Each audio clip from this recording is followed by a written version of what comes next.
যারা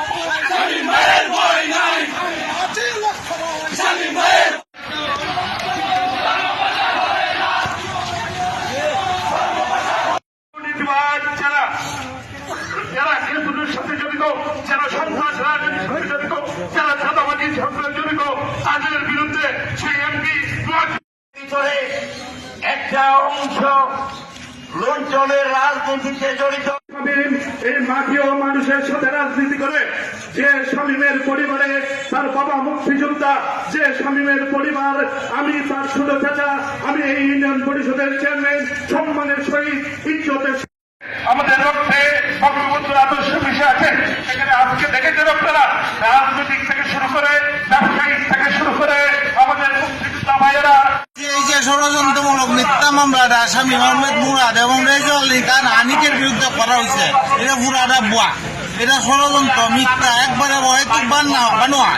মানে সিলেট থেকে রাহা দর্শন করে এলা, এই মিটিং থেকে অমুকামে দর্শন করে আছে, এটা পুরা ইশারা। এই ধরম ভাষা আওয়ামী লীগকে করার জন্য, এই আওয়ামী লীগকে ধ্বংস করার জন্য চুক্তি মহল এমন ভাবে লেগে গেছে। আমরা সাধারণ মানুষ, আমরা আওয়ামী লীগটা বলি মনে প্রাণে বঙ্গবন্ধুরা ভালোবাসি, এই ভালোবাসা নস্যাৎ করার লেগে এই ষড়যন্ত্র। আমরা এই ষড়যন্ত্রের বিরুদ্ধে উদাত্ত আহ্বান জানাই যে মাননীয় প্রধানমন্ত্রী এই যে সুষ্ঠু তদন্ত করা হোক, তদন্ত করিয়া তারার বিরুদ্ধে অ্যাকশন নেওয়া হোক, যারা ষড়যন্ত্র মিথ্যা মামলাটা বানোয়াট ভাবে সাজাইছে। এই প্রত্যাশায় মাননীয় প্রধানমন্ত্রীর আছে। ষড়যন্ত্রমূলক মামলা এটা আমরা মিথ্যা মামলা, এটা আমরা প্রত্যাহার চাই আমরা।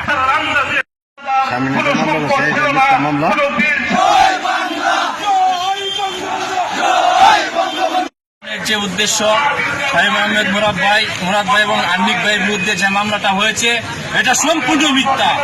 এবং মিথ্যার প্রমাণ একটাই, উনি সিলেটে ওই যে ভিকটিম সে ঢাকায়। এখন কি বলবো, খারাপ ভাষায় কথা বলার বলতেছি না, কিন্তু এটা সম্পূর্ণ মিথ্যা। মাননীয় প্রধানমন্ত্রীর কাছে আমাদের একটাই আবেদন, আজকে এই মানববন্ধন আমাদের একটাই আবেদন, যাতে ওই মামলা দ্রুত প্রত্যাহার চাই আমরা, এটা আমাদের আবেদন। আমি একজন মুক্তিযোদ্ধার সন্তান হিসেবে আরেক মুক্তিযোদ্ধার সন্তানের উপর যে মিথ্যা মামলা করেছে, এই ষড়যন্ত্রমূলক মিথ্যা মামলা প্রত্যাহার চাই। শামীম ভাইয়ের উপর যে মিথ্যা মামলা করেছে, এটা সম্পূর্ণ মিথ্যা এবং বানোয়াট, সবটুকুই ষড়যন্ত্রমূলক।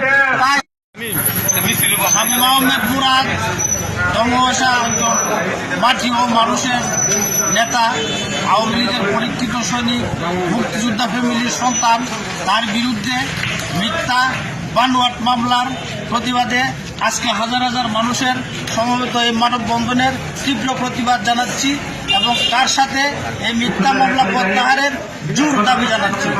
আশা যদি 7 দিনের ভিতরে আমি সঠিক জবাব না দিতে পারি, তখন আপনারা কার্যকরী কমিটি আবার বসবেন, মিটিং করবেন, আমার বিরুদ্ধে ব্যবস্থা নেবেন এবং আপনারা ব্যবস্থা নিতে পারবেন না, আপনারা সুপারিশ করবেন জেলা কমিটির কাছে। জেলা কমিটি বহিষ্কার করতে পারে না। জেলা